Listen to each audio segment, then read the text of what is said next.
मैं हूं श्याम। इस वक्त उत्तराखंड में हूं। उत्तराखंड में इस वक्त मेरे साथ मेहमान हैं पीपीआईडी के राष्ट्रीय अध्यक्ष। आइए उनसे बात करेंगे। सर नमस्कार। नमस्कार। सर आपका क्या परिचय है, हम चाहते हैं हमारे दर्शकों को आप बताएं आपका।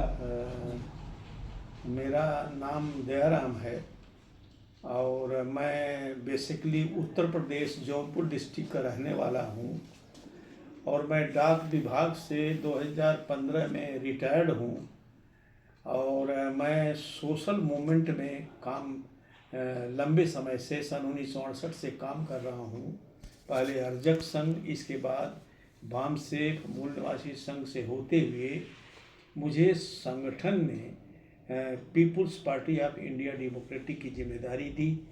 मैं 2 साल तक राष्ट्रीय उपाध्यक्ष रहा और वर्तमान में मुझे संगठन ने जो है वो राष्ट्रीय अध्यक्ष पद की जिम्मेदारी दी है और मैं पूरे देश में इस राजनीतिक आंदोलन को लेकर के भिन्न भिन्न विषयों पर मैं पूरे देश में कार्यक्रम कर रहा हूँ, प्रचार प्रसार कर रहा हूँ। सर आपकी जो पार्टी है ये कितना समय हो गया इस पार्टी को बने?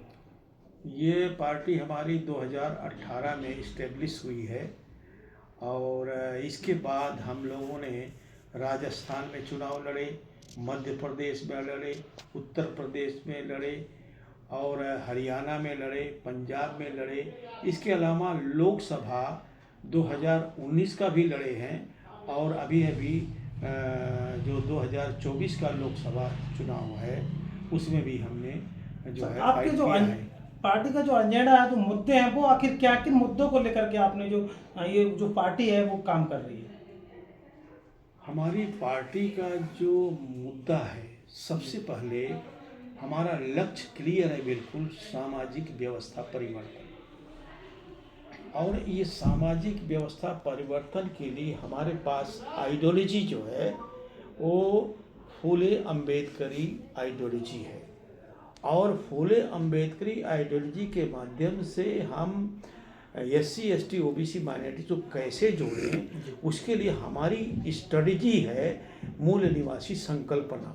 हम भारत के मूल निवासी हैं तो मूल निवासियों का शासन मूल निवासियों के द्वारा होना चाहिए और संविधान सम्मत होना चाहिए। ये हमारी पार्टी का लक्ष्य भी यही है।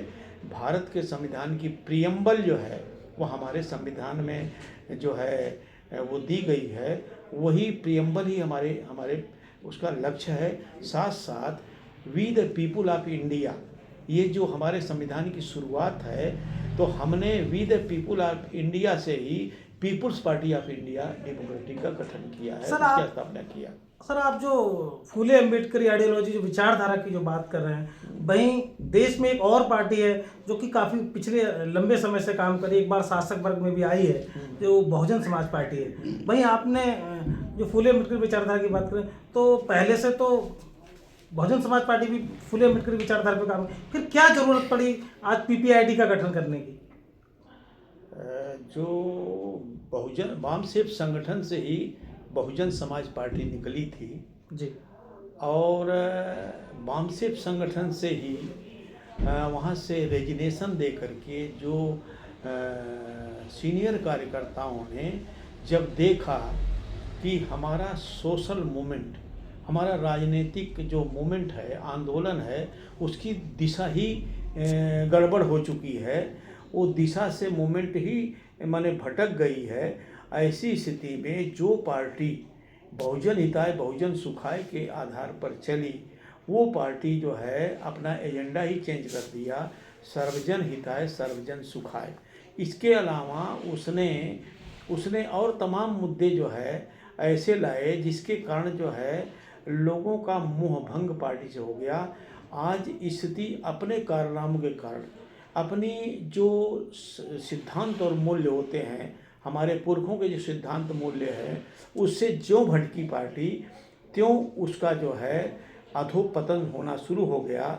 जब उसका अधोपतन हो गया और हो रहा था और हम लोगों को पता लग गया कि इसका जो भविष्य खतरे में है, ऐसी स्थिति में हम लोगों ने विकल्प के रूप में जी। People's party of India Democratic का गठन किया और हमने मुख्य मुद्दा जो है जाति आधारित जनगणना है, महिला आरक्षण बिल है और ईडब्ल्यूएस का मुद्दा है और ये कॉलेजियम सिस्टम है और भी जो भी तमाम जो मुद्दे हैं उनको हमने अपने मैनिफेस्टो में 15 मुद्दे हैं, मैनिफेस्टो में हमने उसको रखा है और उसके माध्यम से पूरे देश में हम उसका प्रचार प्रसार कर रहे हैं और BS4 डोर टू डोर के माध्यम से हम जन जन तक हमारे कार्यकर्ता जा रहे हैं, लोगों को संविधान के विषय में जानकारी दे रहे हैं क्योंकि संविधान इस समय खतरे में है। हमारा जो दुश्मन है जिसके हाथ में इस समय सत्ता है वो जो है संविधान को नेस्त नाबूद करने में तुला हुआ है, लेकिन हम चाहते हैं अगर हम संविधान को बचा सकते हैं जो सत्ता मूल निवासियों के हाथ में जब तक नहीं आएगी तब तक हम अपने संविधान की सुरक्षा नहीं कर सकते, उसके लिए हम प्रयासरत हैं। सर, जो आपकी जो पार्टी है जो PPID, वो लगभग अब तक भारत के कितने राज्यों में काम कर रही है, कितना उसका विस्तार हो चुका है? पीपुल्स पार्टी ऑफ इंडिया अभी तक हम 18 राज्यों में पहुंच चुके हैं और हमारा नेटवर्किंग चल रहा है 18 राज्यों में और हम आगे बढ़ रहे हैं। अभी हम बंगाल है, उड़ीसा है, आसाम है, इधर हमारा प्रयास जारी है, उसको हम जल्दी से जल्दी उसको कवर कर लेंगे। क्या पार्टी का क्या लक्ष्य है आखिर, जिस तरह से जो आपको भारत की जो जनता है वो किस तरह आपको समर्थन दे रही है, आपके जो मुद्दे हैं उन मुद्दों को लेकर के किस तरह आपके एक जो समर्थन मिल रहा है? देखिए, हमारा जो लक्ष्य है मैं अभी भी बताया, हमारा लक्ष्य चूँकि पार्टी एक तरफ बसपा भी है और भी कई सारी ऐसी जो पार्टियां हैं, जहां बात करें अगर मूल निवासी की तो मूल निवासी समाज से और बहुत सारी पार्टियां हैं। वहीं अब एक पार्टी अब नई जो आप लोग काफ़ी लंबे समय से काम कर रहे हैं PPID के बैनर पर, तो क्या लगता है आपको ये जो लक्ष्य है आपका शासक वर्ग का मूल निवासियों को बनाने का, इसको कब तक आप हासिल कर सकते हैं? ऐसा है, जैसे जैसे हमारा पार्टी का नेटवर्क जी जैसे जैसे बढ़ेगा, ये टाइम बाउंड हम नहीं बता सकते। जैसे जितनी मेहनत हम करेंगे, हमारे कार्यकर्ता नेटवर्किंग करेंगे, नेटवर्क जैसे जैसे बढ़ेगा उसी तरीके से हम जो है पूरे देश में अपने पार्टी का जो है वो वजूद कायम करेंगे, क्योंकि मामला नेटवर्किंग का है। उसके लिए हम प्रयासरत हैं। हम पूरे देश में अभी 6-7 राज्यों में होकर के मैं आया हूँ, यही 75वीं वर्षगांठ पर, क्योंकि जब तक जनता जागरूक नहीं होगी तब तक हम अपना राजनीतिक आंदोलन में सफलता नहीं गा, क्योंकि हम जमीर बेचकर राजनीति नहीं करना चाहते, जैसा कि तमाम पार्टियों के लोग अपना जमीर बेच दिया है कि नहीं।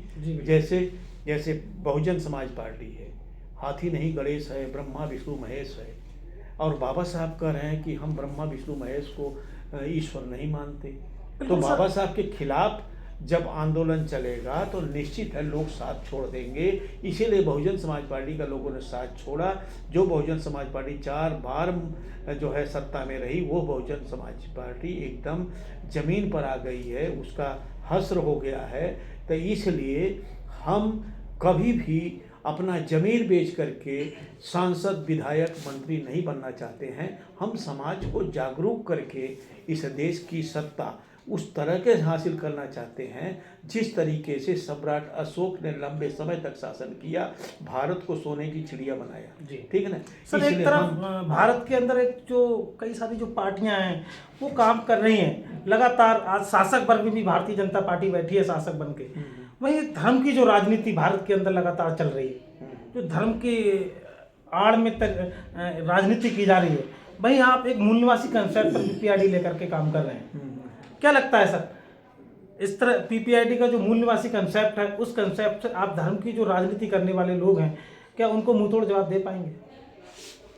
देखिए, हम जो मूल निवासी आइडियोलॉजी के माध्यम से चल रहे हैं, तो ये क्लियर है कि हम मूल निवासी कौन लोग हैं, है कि नहीं। वर्ण व्यवस्था में जो शूद्र है, अति शूद्र है, वही मूल निवासी है।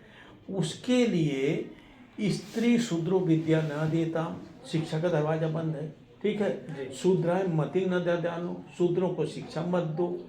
तो ये कोई हितैषी नहीं करेगा, ये दुश्मन ही करेगा। तो इसलिए हम दोस्त दुश्मन की पहचान के लिए बहुत ज़रूरी है आंदोलन चलाना। मूल निवासी संकल्पना जो हमारी है, अगर हम इस देश के मूल निवासी हैं तो सवाल खड़ा होता है कि विदेशी कौन है कि नहीं? जी बिल्कुल। ये है ना। तो विदेशी कौन है, उसका प्रमाण इनके धर्मशास्त्रों में विद्यमान है। विदेशी वो है जो हमारे लिए घृणा देता है, यानी सामाजिक व्यवस्था में जो जितने ही निरादृत है उतना ही दरिद्र है। जी। सामाजिक व्यवस्था ने निरादर दिया है जिसको, वही देश का मूल निवासी है।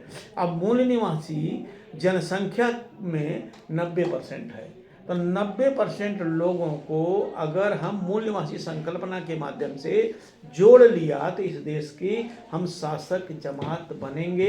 क्योंकि बाबा साहब हमेशा यही चिंता, उन्होंने अपनी चिंता जाहिर किया कि मैं अपने जीवन में अगर कहीं पर फेल रहा तो उसका कारण है कि हम अपने समाज को शासक जमात नहीं बना सका। और उन्होंने ये भी कहा कि हमें जो है अपनी दीवारों पर लिख देना चाहिए कि हमें शासक जमात बनना है, और क्योंकि आते जाते जिससे याद रहे। तो हम अपने समाज को शासक जमात बनाना चाहते हैं और इस देश में समता, स्वतंत्रता, बंधुत्व और न्याय के आधार पर संवैधानिक व्यवस्था को लागू करना चाहते हैं।